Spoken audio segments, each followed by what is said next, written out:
Assalamualaikum warahmatullahi wabarakatuh. Berjumpa lagi bersama pecinta bola sejati. Apa kabar sahabat pecinta bola sejati? Semoga hari ini kita selalu dalam keadaan sehat walafiat.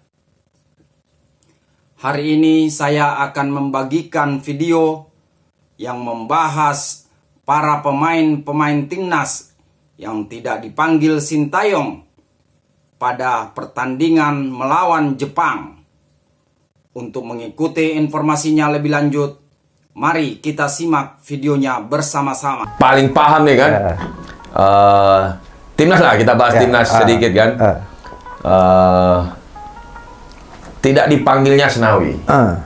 Nah ini menurut abang nih, apakah karena dia betul cedera atau menurun atau tekanan dari netizen?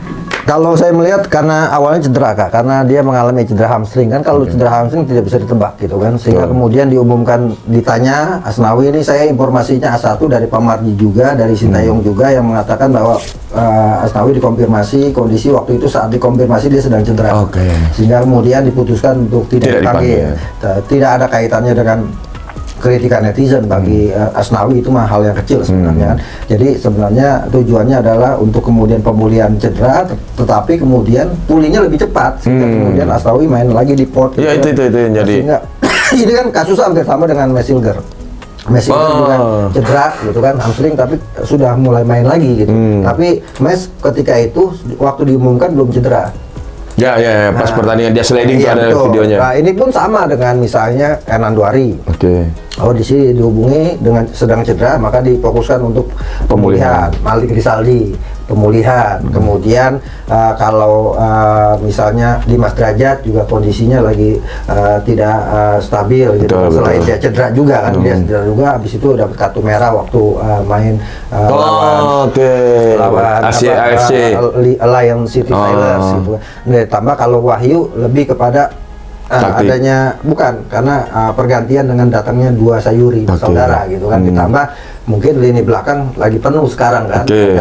Jordi Amat juga pulih dari cedera, bahkan awal-awalnya Jordi Amat kan yang waktu kita main di Bahrain dan Cina, Jordi Amat pulang duluan waktu lawan Cina karena cedera. Ternyata sudah sembuh dari cederanya, sehingga kemudian dipanggil. Jadi bukan karena faktor like dislike, bukan karena faktor non teknis lainnya, tidak dipanggilnya hanya karena memang waktu itu ketika mau diumumkan kondisinya sedang cedera. Tapi apakah ada penilaian juga bahwa performa mereka menurun yang tidak dipanggil ini? Saya melihat Asnawi tidak menurun kan. Secara objektif, saya ingin mengatakan bahwa waktu itu kan netizen mengkritik Asnawi, dianggap bersalah, kemudian Witan Sulaiman. Tapi saya ingin berpikir secara objektif. Semua media-media luar negeri itu ratingnya, bahkan Asnawi bukan rating terendah ketika pertandingan melawan Cina itu. Rating terendah itu justru ada di Martin Paes dan Messilger waktu itu, ya kan? Plus biasa kan rating artinya gini loh, ini rating yang diberikan oleh luar negeri. Kalau oleh orang Indonesia ini kan berarti subjektif. Tapi ini dari luar negeri, itu menggambarkan bahwa sebenarnya Asnawi dan Witan main ya setidaknya yang ada poin-poin itu Pak, ada poin 7 apa 6.5. Artinya dia bermain sejatinya tidak buruk, memang tidak juga terlalu bagus gitu kan. Ketika itu rating main yang paling tinggi justru didapatkan oleh Jai Inces dan Rizky Ridho gitu kan, waktu pertandingan itu. Nah, ini kan menggambarkan bahwa sejatinya tim ini tidak ada masalah, sedang bagus-bagusnya. Asnawi kan orang kan melihatnya cuma karena dia waktu itu nendang gawang ketika sudut sempit, kemudian ramai dengan komentator, kemudian orang mengambil kesimpulan itu. Sejatinya semua pemain dalam kondisi yang baik-baik saja sebenarnya. Tapi memang ada juga beberapa penilaian bahwa ada performa menurun. Itu bukan khusus Asnawi, tapi ketika dipanggil tim nasional itu kan penilaian juga, selain cedera, terus attitude, terus juga performa kan Bang? Iya, itu kan yang kemudian yang punya hak prerogatif untuk itu menilai itu semua pelatih. Kita kan cuma sekedar memberikan kritik doang kan. Artinya keputusan sesungguhnya ada di pelatih. Jadi saya ingin menyimpulkan bahwa tidak dipanggilnya Asnawi, tidak dipanggilnya Malik, kemudian Nando Ari dan sebagainya bukan karena performanya menurun, karena memang situasinya saat dipanggil sedang dalam performa dan tidak bisa dipaksakan. Tidak bisa dipaksakan karena Sintayong berpikir bahwa lebih baik dia pemulihan cedera karena tenaganya sangat dibutuhkan untuk pertandingan pertandingan ke depan. Oke. Pertandingan yang paling menentukan kan sebenarnya nanti lawan Cina dan Putaran Bahrain. apa pas di sini ya. Ya, pas Nah, di sini. kan menarik ini ngomong-ngomong soal itu. Nah, kalau memang suka nggak suka, ya Yance Yakob udah nggak mungkin dipanggil Betul, dan dikasih betul. kesempatan. Nah, Betul. ini kan omongan bahwa Yakob, Yance, sempet kan dia ditarik keluar, kasihan tuh. Iya, iya. Pas namanya sudah muncul, ya kan 2 orang, terus pas bertanding malut, cedera, ditarik keluar kan. Iya. Nah, netizen berasumsi bahwa Bahwa- ini nggak niat apa, padahal dia datang. Betul. Bahkan saya ingat, saya perhatiin karena menurut saya Yance dan Yakob ini salah satu pemain potensial di Indonesia. Betul. Bahkan dia sampai tulis di Instastory-nya loh, Kak, saya dalam kondisi baik-baik saja Betul. dan saya akan datang ke tim nasional. Betul. Gitu. Artinya ini kan setidaknya netizen ini menganggap bahwa kemarin Yance Yakob ketika dipanggil kemudian cedera itu alasan Betul. saja. Dan saya tidak meyakini itu. Saya kenal. Karena kalau tidak kalau dia berpura-pura, STE udah pasti tahu, nggak Betul, mungkin. betul. STE orangnya Iya. saklek kan. Iya, ada beberapa pemain yang tidak dipanggil lagi kan beberapa kali, sebagai contoh misalnya Elkan Bagot kan berarti kan Betul, punya masalah. betul. Ketika kemudian ada dipanggil lagi kan berarti dia sebenarnya tidak punya masalah Betul. sama Elkan Bagot. Jangan sampai kemudian ada waktu itu STI ngomong di Korea Selatan ada pemain yang dipanggil timnas beralasan orang tuanya meninggal. Betul, betul. Dan itu bukan Yance dan Yakob. Betul, Saya betul. meyakini itu bahwa Yance dan Yakob itu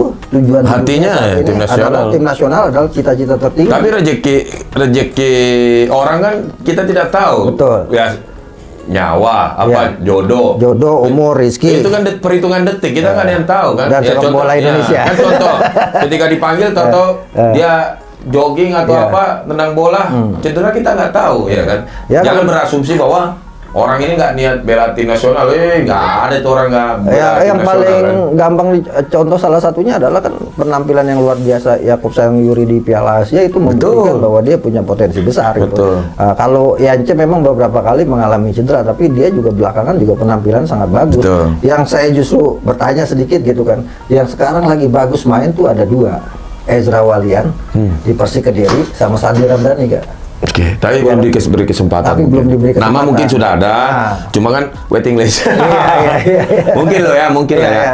Jadi Artinya siapa saja punya potensi untuk dipanggil ke tim nasional. Betul. Yang pertama itu, yang kedua ya Sintayong punya hak prerogatif ketika dia tidak sejalan dengan pemain ya mungkin tidak. ya, dibawa. mungkin untuk Sadil nih, dan Sadil mungkin skill apa bagus, mungkin ada penilaian dari coach yang kurang Iya. kurang masuk buat dia.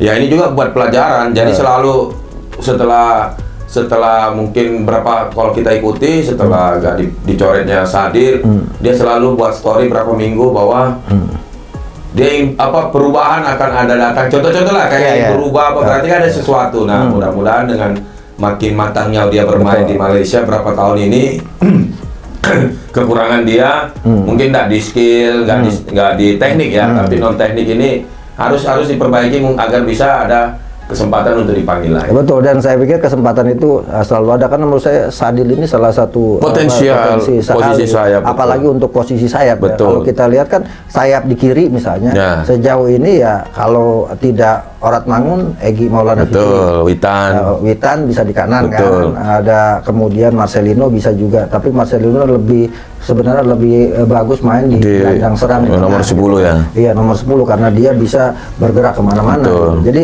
Sadil ini bisa main di kanan dan di kiri kan. Betul, sebagai betul. winger. Dan dia punya potensi. Free kick-nya bagus. Free kick-nya bagus. Ya Dan- mungkin ada penilaian yang lain kali Betul, kan. betul. Dan kita kemudian tidak bisa berdebat soal itu karena itu adalah hak prerogatif setiap pelatih. Betul. Atau pelatih di top dunia juga ada pemain yang luar biasa, bahkan kelas dunia nggak dipanggil sama Betul, dia. Mungkin nggak masuk kriteria Betul. dia saat ini gitu. Nah, dengan masalah-masalah seperti ini banyak dikritik-kritik, total di liga Egy hat-trick ya kan, terus siapa lagi tuh? Apa namanya, Hoki Caraka. Hoki Caraka. Jadi membuktikan semua kan. Iya, iya. Sananta dipanggil nih. Sananta Ya, dipanggil, Sananta satu menggantikan assist. posisi Dimas Derajat Betul. gitu kan. Dan Rizky Ridho tampil luar biasa Betul. kan kemarin lawan Persija, kasih satu Assist, bersama ya. Persija kasih Betul. satu assist Assist, kan ya. waktu menang, mereka menang di partai terakhir gitu kan. Betul. Nah, Ezra Walian ini mungkin hanya menunggu waktu saja untuk pengembalian juga kondisinya karena Persik juga lagi Iya. bagus-bagusnya kan. Nah, kalau saya melihat gini, mungkin Ezra Walian tidak masuk kriteria Sintayong karena dia pemain yang stylish kayak Stefano Lillipali kan. Oke. Sementara Sintayong gayanya kan Naik semua turun, naik pemain turun. harus naik turun harus terus Lari sana, bergerak betul. gitu kan. Gitu. Ya, itu salah satu tambahan amunisi mungkin ya, Bang. Betul. Dua bersaudara ini Betul, kan. betul. Karena seperti Abang bilang tadi, Piala Asia ini waktu dia main punya potensi besar kita kan di posisi yang dia kolongin lawan itu kan. Dan kemudian kasih asis ke Marcelino Ferdinand. Nah, dengan tidak hadirnya Asnawi di posisi pemain yang sering langganan tim nasional bahkan jadi kapten, apakah ada kemungkinan akan tergusur terus kok ketika penggantinya itu konsisten? Nah, saya pikir kalau ada pergantian kan tergantung situasi dan kondisi terakhir ketika dipanggil Kak gitu. Dan Asnawi ini termasuk langganan dari Sintayong. Bahkan kalau bicara materi pemain tim nasional saat ini yang ada, Asnawi termasuk pemain yang punya jam bermain atau cap. Betul. Sudah 40-an. Asnawi, Witan Sulaiman, Egy gitu kan. Termasuk sekarang akhirnya Rizky Ridho punya cap banyak. Artinya dia ini juga bagian dari fondasi kekuatan utama Sintayong, walaupun tadi dibilang posisi bek kanan itu sangat banyak kan. Selain ada Yakob Sayuri yang sekarang dihadirkan, Sandy Walsh, Sen Patinama bisa di situ. Di kiri, ada di Eliano Readers baru kan bisa di bek kanan juga, bisa juga di wing. Dan terakhir ya hadirnya Kevin Dix bisa main di bek tengah, bek kiri, bek kanan, gelandang bertahan. Artinya persaingan memang semakin ketat, dan persaingan ini harus digambarkan sebagai hal yang positif bahwa semua pemain harus terus menjaga performa terbaik agar bisa terus dipanggil. Agar bisa terus dipanggil. Dan persaingan ini yang menurut saya persaingan yang positif, dan semuanya harus berpikir tentang itu semua gitu. Dan